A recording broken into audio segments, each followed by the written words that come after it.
ನಮಸ್ತೆ. ಕೆಲವನ್ನು ಮುರಿಯಬಾರದು, ಬಗ್ಗಿಸಬೇಕು. ಇನ್ನೂ ಕೆಲವನ್ನು ಬಗ್ಗಿಸಬಾರದು, ಬೇರು ಸಮೇತ ಕಿತ್ತು ಹಾಕಬೇಕು. ಅದು ಕಿತ್ತು ಬಿಸಾಕಬೇಕು. ಇದು ದೇವನೂರು ಮಹಾದೇವ ಅವರು ಹೇಳಿದ ಮಾತು.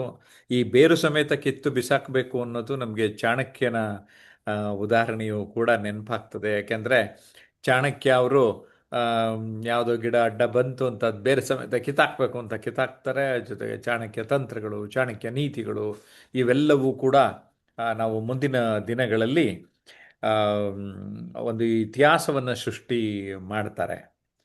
ಸೊ ಯಾವ್ಯಾವ ಸಂದರ್ಭಕ್ಕೆ ಹೇಗೆ ಇರಬೇಕು ಅನ್ನುವಂತಹ ಒಂದು ಮಾರ್ಮಿಕ ಸಂದೇಶ ಕೂಡ ಇದೆ. ನಾವು ಆನ್ಲೈನ್ ಸ್ಟೂಡೆಂಟ್ಸು ಈ ಥರ ವಾರಕ್ಕೊಂದ್ಸರಿ ಸಭೆ ಸೇರಿ ಕೆಲವು ವಿಷಯಗಳನ್ನು ಮಾತಾಡ್ತಾ ಅವರೆಲ್ಲ ಅನುಭವನ ಹಂಚಿಕೊಳ್ಳೋ ಒಂದು ಪ್ರಯತ್ನ ಮಾಡ್ತೇವೆ. ಇವತ್ತು ನಮ್ಮ ಸೀನಿಯರ್ ಸ್ಟೂಡೆಂಟ್ ನೇತ್ರಾವತಿಯವರು, ವಿಜಯಪುರದವರು, ಮಾಡ್ರೇಟ್ ಮಾಡ್ರಿ, ಇವೆಲ್ಲ ನಿರೂಪಣೆ ಮಾಡ್ರಿ ಅಂತ ಅವ್ರಿಗೆ ಅವಕಾಶ ಕೊಟ್ಟಿದ್ದೇವೆ. Yes madam, over to you. ನಮಸ್ಕಾರ ಸರ್. ಜಯಪ್ರಕಾಶ್ ನಾಗ್ತಿಹಳ್ಳಿ ಯೂಟ್ಯೂಬ್ ಚಾನಲ್ಗೆ ಸ್ವಾಗತ. ಇವತ್ತಿನ ವಿಷಯ, ಕೆಲವನ್ನು ಮುರಿಯಬಾರದು, ಬಗ್ಗಿಸಬೇಕು. ಇನ್ನು ಕೆಲವನ್ನು ಬಗ್ಗಿಸಬಾರದು, ಸಮೇತ ಕಿತ್ತು ಬಿಸಾಕಬೇಕಂತ ಹೇಳಿ ದೇವನೂರು ಮಹಾದೇವ್ ಅವರ ಒಂದು ಹೇಳಿಕೆಯ ಮಾತು ಅಂತಾನೆ ಒಂದು ವಾಕ್ಯ ಅಂತ ತೆಗೆದುಕೊಂಡಿದೆ. ಈ ವಿಷಯದ ಕುರಿತು ಈ ಮಾತು ಏನ್ ಮಾಡ್ತದ, ಈ ಮಾತು ಸಮಾಜದ ಅನ್ಯಾಯ ಮತ್ತು ಅಸಮಾನತೆ, ಮಾನವೀಯ ಮೌಲ್ಯಗಳ ಬಗ್ಗೆ ಒಂದು ಆಳವಾದ ಚಿಂತನೆಗೆ ಒಂದು ಆಹ್ವಾನ ನೀಡುವಂತದ ಸಂದೇಶ, ಒಂದು ವಾಕ್ಯ ಅಂತಾನೆ ಹೇಳಬಹುದು. ಈ ವಿಷಯದ ಕುರಿತು ಈಗ ಮೊದಲಿಗಾಗಿ ಇವರು ವೀರ ಹನುಮಪ್ಪ ಸರ್ ಈ ವಿಷಯದ ಕುರಿತು ಏನ್ ಹೇಳ್ತಾರೆ ಕೇಳೋಣ. ನಮಸ್ತೆ ಸರ್.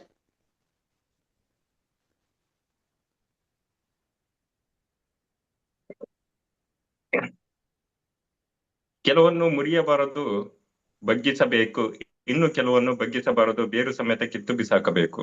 ಹೌದು, ಇದು ಎಷ್ಟು ಅದ್ಭುತವಾಗಿದೆ ಅಂತಂದ್ರೆ, ನನಗೆ ಸುಮಾರು ನನ್ನ ವಿಚಾರ, ನನ್ನ ಅನುಭವ ನೋಡಿದಾಗ ಇದು ತುಂಬಾ ಎಷ್ಟು ಸತ್ಯತೆಯಿಂದ ಕೂಡಿದೆ ಅಂತ ನನಗೆ ಅನಿಸ್ತದೆ. ಕೆಲವೊಂದು ಸಂಬಂಧಗಳಲ್ಲಿ ನಾವು ಎಷ್ಟು ತುಂಬಾ ನಾವು ಅವ್ರಿಗೆ ಹೇಳ್ತೀವಿ, ಕನ್ವಿನ್ಸ್ ಮಾಡ್ತೀವಿ, ಇದು ಮಾಡ್ತೀವಿ, ಅವ್ರು ಮಾಡೋದನ್ನೇ ಮಾಡ್ತಿರ್ತಾರೆ. ಎಷ್ಟು ಹೇಳಿದ್ರು, ಏನು ಮಾಡಿದ್ರು ಅದು ಮಾಡಿದ್ದೇ ಮಾಡ್ತಿರ್ತಾರೆ. ಬಟ್ ಎಷ್ಟು ಕನ್ವಿನ್ಸ್ ಮಾಡಿದ್ರು ಅವರು ಮಾಡ್ತೀವಿ. ಬಟ್ ಕೆಲವೊಂದು ಟೈಮ್ ಕನ್ವಿನ್ಸ್ ಆಗ್ತಾರೆ, ಕೆಲವೊಂದು ಟೈಮ್ ಕನ್ವಿನ್ಸ್ ಆಗೋದಿಲ್ಲ. ಕೆಲವೊಂದು ವಿಚಾರದಲ್ಲಿ ಫ್ಯಾಮಿಲಿ ವಿಚಾರದಲ್ಲಿ ಕೆಲವೊಂದು ಕೊನೆಯ ಪಕ್ಷದ ಎಷ್ಟು ಸರಿ ಒಂದೊಂದ್ಸರಿ ಹೇಳಿದಾಗ ಅದು ಅವರು ಕನ್ವಿನ್ಸ್ ಆಗೋದಿಲ್ಲ. ಕೊನೆಗೆ ಅವರು ಒಂದು ಬಿಹೇವಿಯರ್ ಆಕ್ಟಿವಿಟಿ ನೋಡಿದಾಗ ಇದು ಸರಿ ಹೋಗೋದಿಲ್ಲ ಅಂತ ಇದನ್ನ ಮುರಿಬೇಕಂತ ಅನಿಸ್ತದೆ ಕೆಲವೊಂದು ಟೈಮ್. ಹಾಗಾಗಿ ನಾವು ಕೆಲವೊಂದು ವಿಚಾರಗಳನ್ನ ಬಗ್ಗಿಸ್ಬೇಕು, ಕೆಲವೊಂದು ವಿಚಾರಗಳನ್ನ ಮುರಿಬೇಕಾಗುತ್ತೆ. ಯಾಕಂದ್ರೆ ನಮ್ಮ ಒಂದು ಆರೋಗ್ಯ, ನಮ್ಮ ಮಾನಸಿಕ ಸ್ಥಿತಿ, ನಮ್ಮ ಒಂದು ಸರೌಂಡಿಂಗ್ಸ್ ಅದ್ರ ತಕ್ಕಂತೆ ನಮ್ಗೆ ಎಷ್ಟು ಬೇಕು ಅಷ್ಟು ಅವ್ರಿಗೆ ಕನ್ವಿನ್ಸ್ ಮಾಡ್ಬೋದು, ಅಷ್ಟು ಇದ್ ಮಾಡ್ಬೋದು. ಬಟ್ ಎಲ್ಲದ ಟೈಮಲ್ಲೂ ನಮ್ಗೆ ಒಂದು ಆರೋಗ್ಯ ದೃಷ್ಟಿಯಿಂದ, ನಮ್ಮ ಹಿತ ದೃಷ್ಟಿಯಿಂದ ನೋಡಿದಾಗ ನಾವು ಕೆಲವೊಂದು ವಿಚಾರಗಳನ್ನ ಕೆಲವೊಂದು ಟೈಮ್ ಬಗ್ಗಿಸ್ಬೇಕಾಗುತ್ತೆ, ಕೆಲವೊಂದನ್ನ ಮುರಿಬೇಕಾಗುತ್ತೆ. ಆ ಮುರಿದಾಗ್ಲೇ ನಾವು ಒಂದು ಆರೋಗ್ಯಪೂರ್ಣವಾಗಿ ಜೀವನ ಮಾಡೋದಕ್ಕೆ ಸಾಧ್ಯ ಅಂತ ನಾವು ಹೇಳ್ಬೋದು sir. Madam, thank you madam. ಧನ್ಯವಾದಗಳು ಸರ್. ತುಂಬಾ ಚೆನ್ನಾಗಿ ಹೇಳಿದ್ರಿ. ಕೆಲವೊಂದು ವಿಚಾರಧಾರೆಗಳು ಅಂದ್ರೆ ಏನ್ ಮಾಡ್ಬೇಕಂದ್ರ ಬಗ್ಗಿಸಬೇಕು, ಕೆಲವೊಂದು ವಿಚಾರಧಾರೆಗಳನ್ನು ಬೇರ್ ಸಮೇತ ಕಿತ್ತು ಬೀಸಾಕ್ಬೇಕು ಅನ್ನೋ ಒಂದು ರೂಪದಲ್ಲಿ ತುಂಬಾ ಚೆನ್ನಾಗಿ ಹೇಳಿದ್ರಿ. ಇದೇ ರೀತಿ ವಿಕಾಸ್ ಸರ್ ಅವ್ರು ಏನ್ ಹೇಳ್ತಾರೆ ಕೇಳೋಣ. ನಮಸ್ತೆ ಸರ್. ನಮಸ್ತೆ ಮೇಡಮ್. ಖಂಡಿತವಾಗಿ ದೇವನೂರು ಮಹಾದೇವರು ಸಾಹಿತಿಯವರು ಒಳ್ಳೆ ವಾಕ್ಯವನ್ನೇ ಕೊಟ್ಟಿದ್ದಾರೆ. ಕೆಲವನ್ನು ಮುರಿಯಬಾರದು, ಬಗ್ಗಿಸ್ಬೇಕು. ಇನ್ನೂ ಕೆಲವನ್ನು ಬಗ್ಗಿಸಬಾರದು, ಬೇರು ಸಮೇತ ಕಿತ್ತಾಕ್ಬೇಕು ಅಂತ. ಈ ಬೇರು ಸಮೇತ ಕಿತ್ತಾಕೋದಕ್ಕೆ ವಿಶೇಷವಾಗಿ ಸಮಾಜದಲ್ಲಿ ನಾವು ಹಾಳು ಮಾಡುವ ಒಂದು ಜಾತಿ ಪದ್ಧತಿ ಇರ್ಬೋದು, ತಾರತಮ್ಯ ಇರ್ಬೋದು, ಅಸ್ಪೃಶ್ಯತೆ ಇರ್ಬೋದು, ಅದನ್ನ ಸಮಾನತೆ ಕಡೆಗೆ ತಗೊಂಡೋಗ್ಲಿಕ್ಕೆ ವಿಶೇಷವಾಗಿ ಇದು ವಾಕ್ಯ ಹೇಳಿದ್ದಾರೆ ಅಂತ ಹೇಳ್ಬೋದು. ಅದೇ ರೀತಿ ಭ್ರಷ್ಟಾಚಾರ ಇರ್ಬೋದು, ನಮ್ಮ ವ್ಯವಸ್ಥೆಯಲ್ಲಿ ಭ್ರಷ್ಟಾಚಾರನ ಬೇರು ಸಮೇತ ತೆಗಿಲಿಕ್ಕೆ ನಮ್ಮ ಸಮಾಜದಲ್ಲಿ ಅದಕ್ಕೆ ಹೋರಾಡಬೇಕಾಗ್ತದೆ. ಅದೇ ರೀತಿ ಮೋಸ ಮತ್ತೆ ಕ್ರೌರ್ಯದಂತದ ದುಷ್ಟ ಗುಣಗಳಿದ್ರೆ ನಮ್ಮಿಂದ ಹೊರಗೆ ಹೋಗ್ಬೇಕಾಗ್ತದೆ. ಆ ರೀತಿಯಾಗಿ ಹಾಗೇನೆ ವ್ಯಸನಗಳು, ಅಂದ್ರೆ ನಾವು ಹವ್ಯಾಸಗಳು ಏನ್ ವ್ಯಸನಗಳು ಮಾಡ್ಕೊಂಡಿರ್ತೀವಿ, ಡ್ರಗ್ಸ್ ಅಡಿಕ್ಟ್ಗೆ ಇವತ್ತಿನ ಯುವ ಸಮೂಹ ನೋಡ್ತೀವಿ. ಆ ಯುವ ಸಮೂಹ ಡ್ರಗ್ಸ್ ಅಡಿಕ್ಟ್ಗೆ ಯಾವ ತರ ಹೋಗ್ತಾ ಇದ್ದಾರೆ, ಆನ್ಲೈನ್ ಗೇಮಿಂಗ್ ಇರ್ಬೋದು. ಆದ್ರೆ ಆ ವಿಚಾರದಲ್ಲಿ ನಮ್ಮ ಸಮಾಜದಲ್ಲಿ ನಾವು ಸರ್ಕಾರಗಳಾಗ್ಲಿ ಅದನ್ನ ಬೇರೆ ಸಮೇತ ಕಿತ್ತಾಗ್ಲಿಕ್ಕೆ ನಾವು ನೋಡ್ಬೇಕಾಗ್ತದೆ. ಯಾಕಂದ್ರೆ ನಮ್ಮನ್ನ ಅಂದ್ರೆ ನಾಶ ಮಾಡುವಂತ ಕೆಟ್ಟ ಗುಣಗಳು ಅಂತ ಹೇಳ್ಬೋದು ಅದೇ ರೀತಿಯಾಗಿ. ಹಾಗೇನೆ ನಮ್ಮ ಏನಾದ್ರು ಕೆಲವು ಅಂದ್ರೆ ನಾವು ಮುರಿಬಾರ್ದು, ಬಗ್ಗಿಸ್ಬೇಕು ಅಂತ ಹೇಳ್ತಾರೆ. ನಮ್ಮ ಕುಟುಂಬಗಳಲ್ಲಿ ಯಾಕೆಂದ್ರೆ ಸಣ್ಣ ಏನಾದ್ರು ಚರ್ಚಾ ವಿಷಯಗಳಿದ್ರೆ ಅವನ್ನ ಹಾಗೇನೆ ಪ್ರೀತಿ ವಿಶ್ವಾಸದಿಂದ ಅಂದ್ರೆ ಸಣ್ಣ ಪುಟ್ಟಗಳನ್ನ ಅಲ್ಲಿ ತಿಳುವಳಿಕೆ ಮುಖಾಂತರ ಬಗ್ಗಿಸ್ಬೋದು. ಯಾಕೆಂದ್ರೆ ಮಕ್ಕಳಲ್ಲಿರೋ ಹಠಮಾರಿತನ ನಾವು ಹೇಗೆ ತಿದ್ದಿ ಹೇಳೋ ಮುಖಾಂತರ ನಾವು ಬಗ್ಗಿಸ್ಬೋದು ಅಂತ ಹೇಳ್ತಾ ನನ್ನ 2 ಮಾತುಗಳು ಮುಗಿಸ್ತಿದ್ದೀನಿ. ನಮಸ್ತೆ. ಧನ್ಯವಾದಗಳು ಸರ್, ತುಂಬಾ ಚೆನ್ನಾಗಿ ಹೇಳಿದ್ರಿ. ಜಾತಿ ಪದ್ಧತಿ ಬಗ್ಗೆ ಹೇಳಿದ್ರಲ್ಲ, ಅದು ಬಸವಣ್ಣನವರ ಕಾಲ 12ನೇ ಶತಮಾನದಲ್ಲೇ ಅವರು ಅವಾಗ ವಿರೋಧ ಮಾಡಿ ಅವಾಗಿದ್ದು ಜಾರಿ ತಂದ್ರು. ಜಾತಿ ಮೇಲ್ಮತೆಯನ್ನು ತಿರಸ್ಕರಿಸಿ ಸಮಾನತೆಯನ್ನು ಬಾವು ತಂದವರು ಅವರು 12ನೇ ಶತಮಾನದಲ್ಲಿ.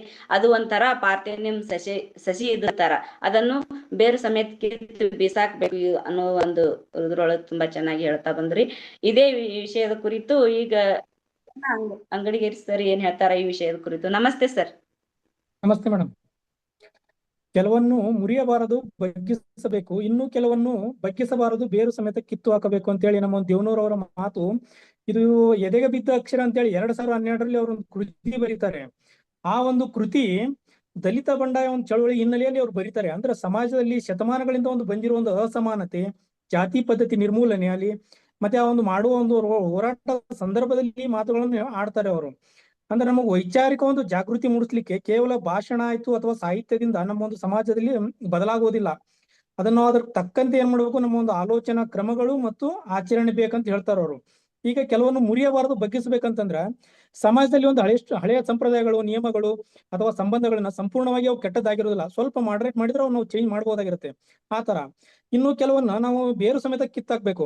ಅಂದ್ರೆ ಈ ಸಮಾಜ ಮತ್ತು ಮನುಷ್ಯನನ್ನ ಕೊಲ್ಲುವೊಂದು ಕೆಲವು ಪಿಡುಗುಗಳ ಜೊತೆ, ಅಂದ್ರೆ ಈಗ ನಾವು ಹೇಳ್ಬೋದು ಜಾತಿ ಪದ್ಧತಿ, ಅಸ್ಪೃಶ್ಯತೆ, ಮೂಢನಂಬಿಕೆ, ಮತ್ತೆ ಈ ಡ್ರಗ್ಸ್ ಹಾವಳಿ, ದೌರ್ಜನ್ಯ, ದ್ವೇಷಗಳಂತ ಒಂದು, ಅಥವಾ ಮುಖ್ಯವಾಗಿ ಭ್ರಷ್ಟಾಚಾರ, ಇಂಥ ಒಂದು ವ್ಯವಸ್ಥೆಗಳನ್ನ ನಾವು ಸರಿಪಡಿಸಲು ಸಾಧ್ಯವಿಲ್ಲ ಅಂದಾಗ ನಾವು ಅದನ್ನ ಬೇರು ಸಮೇತ ಕಿತ್ತಾಕ್ಬೇಕಂತ ಹೇಳ್ತಾರ ಅವರು. ಈ ಒಂದು ಇನ್ನು ಮತ್ತೆ ವೈಯಕ್ತಿಕ ಒಂದು ಸಂಬಂಧಗಳಲ್ಲಿ ಕೆಲವೊಂದ್ ಸತಿ ಕುಟುಂಬದಲ್ಲಿ ಆಯ್ತು, ದಂಪತಿಗಳ ನಡುವೆ ಒಂದು ಸಣ್ಣ ಪುಟ್ಟ ಜಗಳ, ಭಿನ್ನಾಭಿಪ್ರಾಯ ಇದ್ದಾಗ ಅದನ್ನ ನಾವು ಕೋಪದಲ್ಲಿ ಏನೂ ಕಡ್ಕೊಳ್ಬಾರ್ದು, ಅದನ್ನ ಮುರಿಬಾರ್ದು. ಆ ಒಂದು ಸಮಯದಲ್ಲಿ ನಾವು ಏನ್ ಮಾಡ್ಬೇಕು, ತಾಳ್ಮೆಯಿಂದ ಮಾತನಾಡಿ ಅದನ್ನ ತಿದ್ಕೋಬೇಕಾಗತ್ತೆ. ಇನ್ನು ಕೆಲವೊಂದು ಟೈಮಲ್ಲಿ ಏನಾಗುತ್ತೆ, ಈ ಸಪೋಸ್ ನಮಗೆ ದೈಹಿಕವಾಯ್ತು, ಮಾನಸಿಕವಾಗಿ ದೌರ್ಜನ್ಯ ಮಾಡಿದಾಗ ನಾವು ಅದನ್ನ ಸಹಿಸ್ಲಿಕ್ಕೆ ಆಗ್ಲಿಲ್ಲ ಅಂದ್ರೆ ಆ ಟೈಮಲ್ಲಿ ನಾವು ಏನ್ ಮಾಡ್ಬೇಕು, ಅದನ್ನ ಸಂಪೂರ್ಣವಾಗಿ ಬೇರು ಸಮೇತ ಕಿತ್ತಾಕ್ಬೇಕಾಗತ್ತೆ. ಈಗ ನಾವೊಂದು ಮಾತು ಹೇಳ್ಬೋದು, ಅಂದ್ರೆ ಒಂದು ಮರವನ್ನು ಗಮನಿಸಿದಾಗ ಬಿರುಗಾಳಿ ಬಂದಾಗ ಒಂದು ಏನಾಗುತ್ತಪ್ಪ ಅಂದ್ರೆ ಬಿದಿರು ಸಮೇತ ಬಾಗುತ್ತದೆ, ಆದ್ರ ಅದರಿಂದ ಒಂದು ಅದೇನಾಗುತ್ತೆ, ಉಳಿತದೆ ಬಿದಿರು. ಈಗ ಸಪೋಸ್ ಅದೇ ಭಾಗದ ಒಂದು ಮರ ಕೊಂಚ ಒಂದು ಇದೇನಾಗುತ್ತೆ, ಅದು ಬಾಗ್ಲಿಲ್ಲ ಅಂದ್ರೆ ಏನಾಗ್ತಾ ಒಂದು ಬಿದ್ದು ಬೀಳುವಂತ ಒಂದು ಚಾನ್ಸಸ್ ಬಹಳ ಇರುತ್ತೆ. ಅದ್ರ ಸಲ ನಾವು ಹೇಳ್ಬೋದು, ಬಾಗುವ ಒಂದು ಬಿದಿರು ಬಿರುಗಾಳಿಯನ್ನು ಕೂಡ ತಡ್ಕೋತದ ಅಂತ ಹೇಳಿ. ಒಟ್ಟಿನಲ್ಲಿ ಈ ಒಂದು ಚಿಂತನೆ ನಮ್ಗೆ ಏನ್ ಹೇಳುತ್ತಂದ್ರೆ, ಸಮಯಕ್ಕೆ ತಕ್ಕಂತೆ ನಾವು ಯಾವ ರೀತಿ ಇರಬೇಕು ಸಮಾಜದಲ್ಲಿ, ಆ ಒಂದು ನಮ್ಮ ಒಂದು ಸಹನೆ, ವಿನಯ ಮತ್ತು ಹೊಂದಾಣಿಕೆ ಗುಣ ಯಾವ ಟೈಮಲ್ಲಿ ಬೇಕು, ಮತ್ತೆ ನಾವು ಜೀವನದಲ್ಲಿ ಉಳಿಸಬೇಕಾದ ಒಂದು ಮೌಲ್ಯಗಳನ್ನು ಈ ಕಾಪಾಡಬೇಕಂತೇಳಿ ಈ ಒಂದು ವಾಕ್ಯ ನಮ್ಗೆ ಹೇಳ್ತದೆ. ಧನ್ಯವಾದಗಳು ಮೇಡಮ್. ಧನ್ಯವಾದಗಳು ಸರ್, ತುಂಬಾ ಚೆನ್ನಾಗಿ ಹೇಳಿದ್ರಿ. ಮೂಢನಂಬಿಕೆ ಬಗ್ಗೆ ಅವಾಗಿನ ಇದ್ರೊಳಗೆ ಬುದ್ಧ ಅವರೇ ಹೇಳಿದ್ರು, ಅಜ್ಞಾನ, ಮೂಢನಂಬಿಕೆ ಮತ್ತು ದುಃಖದ ಕಾರಣಗಳನ್ನು ಬೇರು ಸಮೇತ ನಿವಾರಿಸ್ಬೇಕಂತೇಳಿ ಅವಾಗಿನ ಕಾಲದಲ್ಲಿ ಹೇಳಿ ಹೋದ್ರು. ಮತ್ತ ಇದೇ ವಿಷಯದ ಕುರಿತು ಪಾಂಡುರಂಗ ಸರ್ ಏನ್ ಹೇಳ್ತಾರ? ನಮಸ್ತೆ ಸರ್.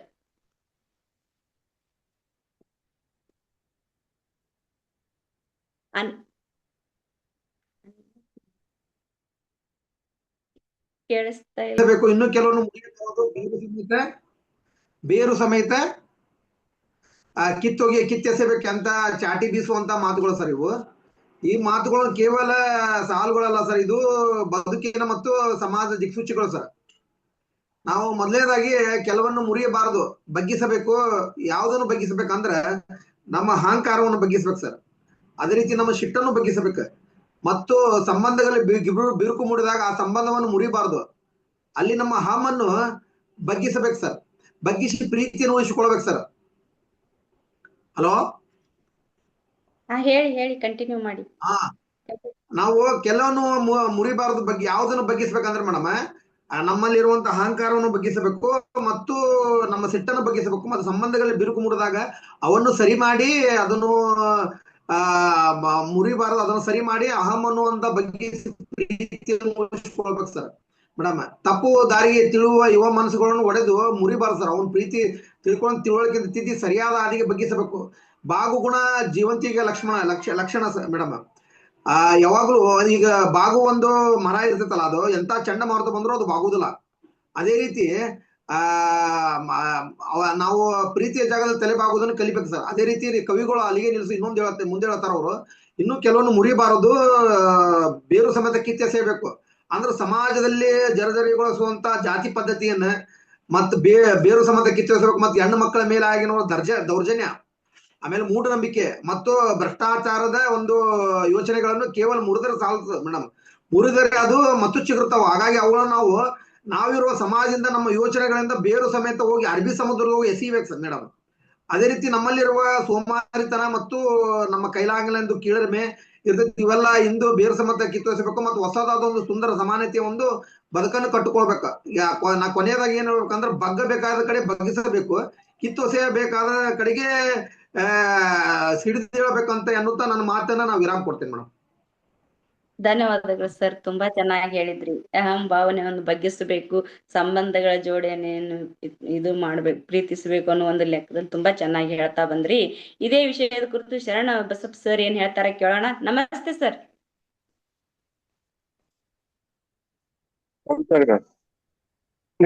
ಕೆಲವನ್ನು ಮುರಿಯಬಾರದು, ಬಗ್ಗಿಸಬೇಕು. ಇನ್ನೂ ಕೆಲವನ್ನು ಬಗ್ಗಿಸಬಾರದು, ಬೇರು ಸಮೇತ ಕಿತ್ತು ಹಾಕಬೇಕು. ಇದು ಈ ಸಾಲು ಪ್ರಸಿದ್ಧ ಕನ್ನಡ ಸಾಹಿತಿಕರಾದ ದೇವನೂರು ಮಹಾದೇವ್ ಅವರ ಜೀವನದ ತತ್ವ ತುಂಬಾ ಸರಳವಾಗಿ ಆಳವಾಗಿ ಇರುತ್ತದೆ. ಮನುಷ್ಯನ ಬದುಕು ಯಶಸ್ಸಿನ ಕಾಣುವುದು ಹತಮಾರಿತನದಿಂದ ಅಲ್ಲ, ಬದಲಿಗೆ ಸಂದರ್ಭಕ್ಕೆ ತಕ್ಕಂತೆ ತಗ್ಗುವ, ಬಗ್ಗುವ, ಒಗ್ಗಿಕೊಳ್ಳುವ ಆತನ ಗುಣ ವಿಶೇಷತೆಗಳಿಂದ. ಬದುಕೆಂಬುದು ಹೂವಿನ ಮೇಲಿನ ನಡಿಗೆ ಅಲ್ಲ, ಅದೊಂದು ಮುಳ್ಳಿನ ದಾರಿಯಂತೆ. ಅಂದ್ರೆ ಅಡೆತಡೆಗಳಿಲ್ಲದೆ ಅವುಗಳನ್ನೆಲ್ಲ ನಿಭಾಯಿಸಿಕೊಂಡು ಪರ್ಯಾಯ ಮಾರ್ಗಗಳನ್ನು ಹುಡುಕಿಕೊಂಡು ಸಾಲವನ್ನು ಗುಡಿ ಮುಟ್ಟವಲ್ಲ, ಜೀವನದಲ್ಲಿ ಗೆಲ್ಲವಲ್ಲ. ಹೀಗೆ ಆಗಬೇಕು, ನಾನು ಹೀಗೆ ಸಾಗಬೇಕು ಎಂದು ಹಠಮಾರಿಯಾಗಿ ಕುಳಿತವನು ಜೀವನ ಸಂಗ್ರಾಮದಲ್ಲಿ ಎಂದೂ ಗೆಲ್ಲಲಾರ. ಅಂದ್ರೆ ಮನುಷ್ಯನ ಪ್ರಪಂಚದಲ್ಲಿ ಹಠಮಾರಿತನಕ್ಕೆ ಸ್ಥಾನವಿಲ್ಲ. ನಾವೆಂದುಕೊಂಡಂತೆ ಆಗಬೇಕು ಎಂದ ಸಾಧ್ಯವಿಲ್ಲ. ಏಕೆಂದ್ರೆ ನಾವೆಂದುಕೊಂಡಂತೆ ಕೆಲವು ಸತ್ಯಾಂಶಗಳಿವೆ ಮತ್ತು ಕೆಲವು ಮುಳ್ಳಿನ ಎಳೆಗಳು ಇದ್ದು ಅವುಗಳನ್ನು ಬೇರ್ಪಡಿಸಲಾಗದಂತೆ ಅವುಗಳು ಗಡಿಯೆತ್ತುಕೊಂಡಿವೆ. ಹಾಗಾಗಿ ನಾವು ಸಮಾಜದಲ್ಲಿ ಇರ್ಬೇಕಾದ್ರೆ ನಮ್ಮ ಒಳ್ಳೆತನ ಏನು, ಅದಕ್ಕೆ ನಾವು ಇದು ಮಾಡಿ, ಏನು ಕೆಟ್ಟತನ ಏನು ಬಿಟ್ಟು ದೊಡ್ಡವ್ರಿಗೆ ಮರ್ಯಾದೆ ಕೊಡಬೇಕು. ಮನೆಯಲ್ಲಿ ಇರ್ಬೋದು, ಹೊರಗಡೆ ಇರ್ಬೋದು, ನಾವು ದೊಡ್ಡವ್ರಿಗೆ ಮರ್ಯಾದೆ ಕೊಟ್ಟು ಆಮೇಲೆ ನಮ್ಮಲ್ಲಿ ಏನ್ ಕೆಟ್ಟ ಅವುಗಳು ಇರ್ತವೆ ಅವು ಬಿಟ್ಟು ಜೀವನದಲ್ಲಿ ಬದುಕಬೇಕಂತ ನಾನು ಹೇಳಕ್ ಇಷ್ಟಪಡ್ತೀನಿ. ನಾನು ಧನ್ಯವಾದಗಳು ಸರ್, ತುಂಬಾ ಚೆನ್ನಾಗಿ. ಯಾವುದೇ ಅಂದ್ರೆ ದೊಡ್ಡವರನ್ನು ಗೌರವ ಕೊಡಬೇಕು ಅನ್ನೋ ಒಂದು ಇದ್ರೊಳಗೆ ತಮ್ಮದೇ ಆದ ಶೈಲಿಯಲ್ಲಿ ಹೇಳಿದ್ರಿ. ಇದೇ ರೀತಿ ಮಾನಸ ಮೇಡಮ್ ಅವರು ಈ ವಿಷಯದ ಕುರಿತು ಮಾತಾಡ್ತಾರ. ನಮಸ್ತೆ ಮೇಡಮ್. ಅನ್ಮ್ಯೂಟ್. ನಮಸ್ತೆ ಮ್ಯಾಮ್. ನಮಸ್ತೆ. ನಮಸ್ತೆ ಸರ್. ಆಕ್ಚುಲಿ ಇವತ್ತಿನ ವಿಚಾರ ಕೆಲವನ್ನ ಮುರಿಯಬಾರದು, ಬಗ್ಗಿಸಬೇಕು, ಮತ್ತು ಕೆಲವನ್ನ ಬೇರು ಸಮೇತ ತೆಗೆಯಬೇಕು. ಇದನ್ನ ದೇವನೂರು ಮಹಾದೇವ್ ಅವರು ಹೇಳಿದಂತ ಮಾತು.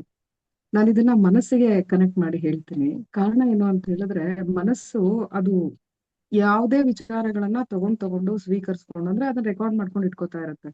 ಎಲ್ಲೋ ಒಂದು ಕಡೆ ನಮ್ಗೆ ಗೊತ್ತಿರೋದಿಲ್ಲ ಕೆಲವೊಂದು ವಿಚಾರಗಳು ಅಜ್ಞಾನ ಅಂತ. ಸೊ ಅಜ್ಞಾನದ ವಿಚಾರಗಳನ್ನ ನಮ್ಮ ಮನಸ್ಸಿನಿಂದ ಬಗ್ಗಿಸಿ ಅದನ್ನ ಸರಿ ಮಾಡ್ಬೇಕಾಗತ್ತೆ. ಅಂದ್ರೆ ಕೆಲವೊಂದು ಗೊಂದಲಗಳನ್ನ ನಾವು ಸರಿಪಡಿಸ್ಕೋಬೇಕಾಗತ್ತೆ. ಬಟ್ ಅದೇ ವಿಚಾರಗಳು, ಕೆಟ್ಟ ಆಲೋಚನೆಗಳು, ನಮ್ಮಿಂದ ಸೊಸೈಟಿಗೆ ಸಮಸ್ಯೆ ಆಗ್ಬೋದು, ಅಥವಾ ನಮ್ಮ ಫ್ಯಾಮಿಲಿಗೆ ಸಮಸ್ಯೆ ಆಗ್ಬೋದು, ಅಥವಾ ನಮ್ಗೆ ಸಮಸ್ಯೆ ಆಗುವಂತ ಎಷ್ಟೋ ವಿಚಾರಗಳಿರುತ್ತಲ್ವಾ, ಅದನ್ನ ಬೇರೆ ಸಮೇತ ಕಿತ್ತಾಕ್ಬೇಕಾಗತ್ತೆ. ಕಾರಣ ಏನು ಅಂತಂದ್ರೆ, ನಮ್ಮೊಳಗಿನ ಅಜ್ಞಾನ ನಮ್ಮನ್ನ ಹಾಳು ಮಾಡ್ತಾ ಇರುತ್ತೆ. ಬಿಕಾಸ್ ಅದ್ ನಮ್ಗೆ ಗೊತ್ತೇ ಇರಲ್ಲ ನಾವು ತಪ್ಪು ಮಾಡ್ತಾ ಇದೀವ, ಸರಿ ಮಾಡ್ತಾ ಇದೀವ, ಯೋಚನೆಗಳು ಅಂದ್ರೆ ಏನು ಅಂತ. ಒಂದೇ ಒಂದು ನೆಗೆಟಿವ್ ಥಾಟ್ 1000 ನೆಗೆಟಿವ್ ಥಾಟ್ಸ್ ಗಳನ್ನ ತರ್ತಾ ಇರುತ್ತೆ. ಸೊ ಆ ನೆಗೆಟಿವ್ ಥಾಟ್ಸ್ ನ ಪಾಸಿಟಿವ್ ಥಾಟ್ಸ್ ಆಗಿ ಬಗ್ಗಿಸ್ಬೇಕಾಗತ್ತೆ. ಸೊ ಅದನ್ನ ನಾವು ಬೇರೆ ರೀತಿ ಫ್ಲೆಕ್ಸಿಬಲ್ ಆಗಿ ಮಾಡ್ಬೇಕಾಗುತ್ತೆ. ಬಟ್ ಅದು ನಿಜವಾಗ್ಲೂ ನಮ್ಗೆ ಹಾರ್ಮ್ಫುಲ್ ಆಗುತ್ತೆ ಅಂತಂದ್ರೆ, ಆ ನೆಗೆಟಿವ್ ಥಾಟ್ ನ ತೆಗೆದ್ಬಿಟ್ಟು ಅಲ್ಲಿ ಪಾಸಿಟಿವ್ ಥಾಟ್ ನ ಏನೋ ಹಾಕಿದ್ರೆ ನಮ್ಮ ಮನಸ್ಸು, ಸಮಾಜ, ಮನೆ ಎಲ್ಲವೂ ಚೆನ್ನಾಗಿರುತ್ತೆ ಅಂತ ನಾನು ಇಲ್ಲಿ ಹೇಳಲಿಕ್ಕೆ ಇಷ್ಟಪಡ್ತೀನಿ. ಸೊ ನನ್ಗೆ ಇಲ್ಲಿ ಮಾತಾಡ್ಲಿಕ್ಕೆ ಅವಕಾಶ ಕೊಟ್ಟಂತ ಸರ್ಗೆ ಧನ್ಯವಾದಗಳು madam. Thank you so much. ಧನ್ಯವಾದಗಳು ಮೇಡಮ್, ತುಂಬಾ ಚೆನ್ನಾಗಿ ಹೇಳಿದ್ರಿ. ಒಂದು ಮನುಷ್ಯನ ವಿಷಯ ತೆಗೆದುಕೊಂಡು ಹೇಳಿದ್ರಿ. ಯಾವುದೇ ಅಲ್ಲಿ ಮನಸ್ಸಿನ ವಿಚಾರದಲ್ಲಿ ಕೆಲವೊಂದು ಏನು ಬಗ್ಗಿಸಬೇಕು, ಮತ್ತೆ ಅದೇ ವಿಚಾರಗಳನ್ನು ತಗೊಂಡ್ಕೊಂಡು ನಾವ್ ಏನ್ ಮಾಡ್ಬೇಕು, ಒಂದು ನೆಗೆಟಿವ್ ಅನ್ನು 1000 ವಿಚಾರಗಳು ಹುಟ್ಟು ಹಾಕ್ತದಲ್ಲ, ಅದೇ ನೆಗೆಟಿವ್ ಜಾಗದಲ್ಲಿ ರಿಪ್ಲೇಸ್ಮೆಂಟ್ ಮಾಡ್ಬೇಕು ನಾವು ಪಾಸಿಟಿವ್ ತಂದು ಅಂತೇಳಿ ಒಂದು ತುಂಬಾ ಚೆನ್ನಾಗಿ ಹೇಳಿದ್ರಿ ನಿಮ್ದೇ ಆದ ಶೈಲಿಯಲ್ಲಿ. ಧನ್ಯವಾದಗಳು. ಇದೇ ವಿಷಯ ಕುರಿತು ಕೃಷ್ಣಮೂರ್ತಿ ಸರ್ ಏನ್ ಹೇಳ್ತಾರೆ ಕೇಳೋಣ. ನಮಸ್ತೆ ಕೃಷ್ಣಮೂರ್ತಿ ಸರ್, ಅನ್ಮ್ಯೂಟ್ ಮಾಡಿ. ನಮಸ್ಕಾರ. ಪ್ರತಿಯೊಬ್ಬರ ಜೀವನದಲ್ಲೂ ಕೆಲವೊಂದು ಸಂದರ್ಭ ಎಲ್ಲಾ ರೀತಿಗೂ ತೊಂದರೆಗಳಿಗೂ ಸಹ ಒಂದೇ ಪರಿಹಾರ ಅಲ್ಲ, ಬೇರೆ ಬೇರೆ ತರ ಪರಿಹಾರಗಳು ಇರ್ತವೆ. ಕೆಲವು ಕಡೆ ತಾಳ್ಮೆಯಿಂದ, ಹೊಂದಾಣಿಕೆಯಿಂದ ಮತ್ತು ಕ್ಷಮಾ ಗುಣಗಳಿಂದ ಕೆಲವು ಕಡೆ ನಾವು ಪರಿಹಾರ ತಗೋಬೇಕಾಗುತ್ತೆ. ಕೆಲವು ಸಂದರ್ಭದಲ್ಲಿ ದೃಢ ನಿರ್ಧಾರ ತಗೋಬೇಕಾಗತ್ತೆ, ಕೆಲವೊಂದು ಧೈರ್ಯವಾಗಿ. ಯಾಕೆಂದ್ರೆ ಕೆಲವೊಂದ್ ಕಡೆ ಸಮಸ್ಯೆಗಳು ಬಂದಾಗ ಕೆಲವನ್ನ ಆ ಟೈಮಲ್ಲಿ ನಾವು ದೃಢ ನಿರ್ಧಾರಗಳು ತಗೊಳ್ಳೇಬೇಕಾಗುತ್ತೆ. ಸಾಮಾನ್ಯವಾಗಿ ಮನುಷ್ಯನಿಗೆ ಅಹಂಕಾರವನ್ನು ಮುರಿಯಬೇಕಂದ್ರೆ ವಿನಯದಿಂದ ಬಗ್ಗಿಸ್ಬೇಕಾಗತ್ತೆ ಈ ವಿಷಯ. ಯಾಕೆಂದ್ರೆ ಈ ಕೆಲವನ್ನು ಮುರಿಯಬಾರದು, ಕೆಲವನ್ನು ಭಾಗಿಸಬೇಕು ಅನ್ನೋ ವಿಷಯದ ಕೇಳಾದ್ರೆ ಅಹಂಕಾರವನ್ನು ವಿನಯದಿಂದ ನಾವು ನಮ್ಮ ಕ್ಯಾರೆಕ್ಟರ್ ಚೇಂಜ್ ಮಾಡ್ಕೊಳ್ಳೋ ಮೂಲಕ ನಾವು ವಿನಯದಿಂದ ಭಾಗಿಸ್ಬೋದು. ಕೋಪ ಬಂದಾಗ ನಿಯಂತ್ರಿಸುವ ಮೂಲಕ ಸಂಬಂಧಗಳನ್ನು ಮುರಿಯಬಾರದು. ಕೋಪ ಬಂದಾಗ ಅದನ್ನು ನಿಯಂತ್ರಿಸಬೇಕು. ಅದರಿಂದ ಕೋಪದಿಂದ ನಾವು ಸಿಟ್ಟಿ ಕೈ ಕೊಟ್ರೆ ನಾವು ಸಂಬಂಧಗಳನ್ನ ಕಳ್ಕೋಬೇಕಾಗತ್ತೆ. ಅಂತ ಬಹಳ ತಪ್ಪುಗಳಿಗಾಗಿ ನಾವು ಪರಸ್ಪರ ಅರ್ಥ ಮಾಡಿಕೊಂಡು ಅದನ್ನ ಅಲ್ಲಿ ಆಗಿರುವಂತ ಸಮಸ್ಯೆಗಳನ್ನ ತಾಳ್ಮೆಯಿಂದ ನಾವು ಅದನ್ನ ಪರಿಹಾರ ತಗೊಂಡಾಗ ಅದರಿಂದ ನಾವು ಭಾಗಿಸ್ಬೋದು. ತಪ್ಪು ಅರ್ಥ ಮಾಡಿಕೊಂಡು. ಅದೇ ರೀತಿ ಕುಟುಂಬ ಇರ್ಲಿ ಅಥವಾ ಕಚೇರಿಗಳಲ್ಲಿ ಇರ್ಲಿ, ನಾವು ತಾಳ್ಮೆಯಿಂದ ಮತ್ತೆ ನಮ್ಮ ಕೋಪದಿಂದ ಕೈ ಇಲ್ಲದೆ ನಾವು ಅದನ್ನ ನಮ್ಮ ಕ್ಯಾರೆಕ್ಟರ್ ಚೇಂಜ್ ಮಾಡ್ಕೊಂಡಾಗ ಅದರಿಂದ ಸಹ ನಾವು ಅಲ್ಲಿ ಅರ್ಥ ಮಾಡಿಕೊಂಡು ಅಲ್ಲಿ ಭಾಗಿಸ್ಬೋದು ನಾವು. ಇದೇ ರೀತಿ ಹೊಂದಾಣಿಕೆ ಇದ್ದಿರುತ್ತೆ ಸಾಮಾನ್ಯವಾಗಿ. ಯಾಕೆಂದ್ರೆ ಈಗ ಗಾಳಿಲಿ ಮರ ಬಂದು ಗಾಳಿ ಜೋರ ಬಂದಾಗ ಈ ಬಿದಿರು ಮರ ಇರ್ಬೋದು, ಸಪೋಸ್ ಅದು ಬಾಗಬಹುದು. ಅದೇ ತರ ನಮ್ಗೆ ಏನಾದ್ರು ಮರ ಗಟ್ಟಿಯಾಗಿ ನಿಂತ್ರೆ ಅದು ಮುರಿದು ಹಾಳಾಗೋಗೋ ಚಾನ್ಸ್ ಇರುತ್ತೆ. ಆಗ ಏನಾದ್ರು ಬಾಗೋದು ಒಳ್ಳೇದು ಅನ್ಸುತ್ತೆ. ಯಾಕೆಂದ್ರೆ ಈಗ ನಾವು ಯಾವ್ದೋ ಒಂದು ಕಚೇರಿ ಇರ್ಲಿ ಅಥವಾ ಮನೆಯಲ್ಲಿ ನಾವು ಕೆಲವೊಂದಕ್ಕೆ ಸ್ಪಂದಿಸಿ ನಾವು ಬೆಂಡ್ ಆಗಿದೀವಿ ಅಂದ್ರೆ ಅದು ನಮ್ಮ ಸೋಲು ಅಂದ್ಕೋಬಾರ್ದು, ಅದು ಬಲಹೀನತೆ ಅಂದ್ಕೋಬಾರ್ದು, ನಮ್ಮ ಬುದ್ಧಿವಂತಿಕೆ ಅಂತ ಹೇಳ್ಬೇಕು. ಯಾಕೆಂದ್ರೆ ಯಾವ ಸಮಯದಲ್ಲಿ ನಾವು ಏನ್ ಮಾಡ್ಬೇಕು ಅಂತ ನಾವು ಆ ಟೈಮಿಗೆ ನಾವು ಬುದ್ಧಿ ಉಪಯೋಗಿಸಿ ನಾವು ನಮ್ಮ ಕ್ಯಾರೆಕ್ಟರ್ ನಾವು ಚೇಂಜ್ ಮಾಡ್ಕೊಂಡಾಗ ನಾವು ಸಮಾಜದಲ್ಲಿ ಒಳ್ಳೆ ವಾತಾವರಣ ಯಾಕೆಂದ್ರೆ ಆ ಪರಿಸ್ಥಿತಿಗೆ ತಕ್ಕನಾಗಿ ನಾವು ಚೇಂಜ್ ಆದ್ರೆ ಅಲ್ಲಿ ಪರಿಸ್ಥಿತಿ ಶಾಂತವಾಗಿ ನಾವು ಚೇಂಜ್ ಮಾಡ್ತಾ ಹೋಗ್ಬೋದು. ಹೀಗೆ ಕೆಲವನ್ನ ಪರಿಸರಕ್ಕೆ ತಕ್ಕನಾಗಿ ನಾವು ಹೊಂದ್ಕೊಂಡು ನಾವು ಜೀವನ ಮಾಡ್ಬೇಕಾಗತ್ತೆ. ಆಗ ಯಾವುದೇ ಸಮಸ್ಯೆ ಬರೋದಿಲ್ಲ. ಹಿಂದೆ ಕೆಲವು ಕಡೆ ಹೇಳಿದ್ದಾರೆ, ಮಾತು ಬಲ್ಲವನಿಗೆ ಜಗಳ ಇಲ್ಲ, ಊಟ ಬಲ್ಲವನಿಗೆ ರೋಗ ಇಲ್ಲ ಅಂತ. ಆ ರೀತಿ ಸಿಚುಯೇಷನ್ ತಕ್ಕನಾಗಿ ನಾವು ನಡ್ಕೊಂಡ್ರೆ ಇಂಥ ಸಂದರ್ಭಗಳು ಬರಕ್ ಚಾನ್ಸ್ ಇರೋದಿಲ್ಲ. ಕೆಲವೊಂದಿನ ಸಮಾಜದಲ್ಲಿ ಬೇರೆ ಸಮೇತ ಕಿತ್ತಾಕ್ಬೇಕು ಅಂತ ಹೇಳ್ಬೇಕು ಅಂದ್ರೆ ಈಗ ಏನಂದ್ರೆ ಸುಳ್ಳು ಹೇಳೋದಾಗ್ಲಿ, ಭ್ರಷ್ಟಾಚಾರ, ದುರಾಸೆ, ವ್ಯಸನಗಳು, ದ್ವೇಷ, ಸೋಮಾರಿತನ, ಮೂಢನಂಬಿಕೆ ಇಂಥವೆಲ್ಲ ಸಾದಷ್ಟು ಇದ್ರೆ ಏನಾಗುತ್ತೆ ಅಂದ್ರೆ ಒಂಥರ ಹೊಲದಲ್ಲಿ ಕಳೆ ಇದ್ದಂಗೆ, ಕಳೆನ ಬೇರೆ ಸಮೇತ ಕಿತ್ತಾಕಿದ್ರೆ ಅದು ಮತ್ತೆ ಜಮೀನಲ್ಲಿ ಬೆಳೆಯೋದಿಲ್ಲ. ಆತರ ಕಳೆ ಕಿತ್ತಾಕ್ದಂಗೆ ಪೂರ್ತಿ ಕಿತ್ತಾಕಿದ್ರೆ ಬೇರೆ ಸಮೇತ ಕಿತ್ತಾಕ್ಬೇಕು ಅಂತಲ್ಲ. ಇತ್ತೀಚೆಗೆ ಹೇಳೋದಾದ್ರೆ, ವಿದ್ಯಾರ್ಥಿಗಳಿಗೆ ಹೇಳೋದಾದ್ರೆ ಅವ್ರಿಗೆ ಏನಾಗಿದೆ ಅಂದ್ರೆ ಕೆಟ್ಟವರ ಸ್ನೇಹ, ಮೊಬೈಲು, ವ್ಯಸನ, ಸಮಯ ವ್ಯರ್ಥ ಮಾಡುವ ಇಂಥ ಅಭ್ಯಾಸಗಳನ್ನ ಇಟ್ಕೊಂಡವರು ಅವರ ವಿದ್ಯಾಭ್ಯಾಸ ಕಡೆಗೆ ಅವ್ರು ಗಮನ ಕೊಡ್ತಿಲ್ಲ. ಇಂಥವನ್ನೆಲ್ಲ ಆದಷ್ಟು ಮಕ್ಕಳಿಗೆ ಜಾಗೃತಿ ಮೂಡಿಸಿ ನಾವು ಬೇರೆ ಸಮೇತ ಕಿತ್ತಾಕ್ಲಿಕ್ಕೆ ನಾವು ಪ್ರಯತ್ನ ಪಡಬೇಕು. ಹೇಳಿ ನನ್ನ ಮಾತು ಮುಗಿಸ್ತೀನಿ. ಧನ್ಯವಾದಗಳು ಸರ್, ತುಂಬಾ ಚೆನ್ನಾಗಿ ಹೇಳಿದ್ರಿ. ಈಗ ಪರಿಸ್ಥಿತಿಗೆ ತಕ್ಕಂತೆ ನಾವು ಬದಲಾವಣೆ ಹೊಂದಬೇಕು. ಅಂದ್ರೆ ಬೀಸುವ ದೊಣ್ಣೆಯಿಂದ ತಪ್ಪಿಸಿಕೊಂಡರೆ 1000 ವರ್ಷ ಆಯುಷ್ ಅಂತಾರಲ್ಲ, ಆ ತರ ಆ ಸಂದರ್ಭಕ್ಕೆ ಉಚಿತವಾಗಿ ನಾವು ಮಾಡ್ತಾ ಬಂದ್ರೆ ಮತ್ತೆ ಕೆಲವೊಂದು ಬೇರು ಸಮೇತ ಕಿತ್ತು ಬಿಸಾಕ್ಬೇಕಂದ್ರೆ ಈಗ ಪಾರ್ಥೇನಿಯಂ ಸಸಿ ತರ. ಯಾಕಂದ್ರೆ ಅದು ಮತ್ತದು ಕಿತ್ತು ಹಾಕಿದ್ರೆ ಅದು ಮತ್ತೆ ಚಿಗುರ್ತದ. ಅದ್ರ ಸಂಬಂಧ ಏನ್ ಮಾಡ್ಬೇಕದು ಪೂರ್ತಿ ಸುಟ್ಟು ಹಾಕುವ ತರ ನಮ್ಮಲ್ಲಿರುವಂತ ಅಹಂಭಾವನೆ, ಜಾತಿ ಪದ್ಧತಿ, ಈ ತರ ಅಸ್ಪೃಶ್ಯತೆ ಇವೆಲ್ಲಾನು ಬೇರು ಸಮೇತ ಸುಟ್ಟು ಹಾಕ್ಬೇಕು ಅಂತಾನೆ ಹೇಳ್ತಾ, ಜಯಪ್ರಕಾಶ್ ನಾಗ್ತಿಹಳ್ಳಿ ಯೂಟ್ಯೂಬ್ ಚಾನಲ್ ಅನ್ನು ಸಬ್ಸ್ಕ್ರೈಬ್ ಮಾಡಿ, ಹೆಚ್ಚು ಕಮೆಂಟ್ ಮಾಡಿ, ಸರ್ ಅದಕ್ಕೆ ಆನ್ಸರ್ ಮಾಡ್ತಾರ ಅಂತ ಹೇಳಿ